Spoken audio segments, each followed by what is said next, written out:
tatlong Daula Islamia fighters patay sa Lanao del Norte clash. Narito ang news scoop ni Judith Estrada Larino.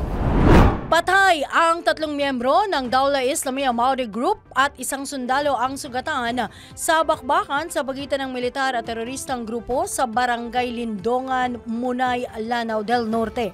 Nakaengkwentro ng 103 Infantry Brigade ng 1st Infantry Tawak Division ang 7 miyembro ng DIMG na pinangungunahan ni Nasser Daoud at Abu Jihad. Kaugnay nito na-recover sa pinangyarihan ng bakbakan ang mga baril, bala at communication equipment.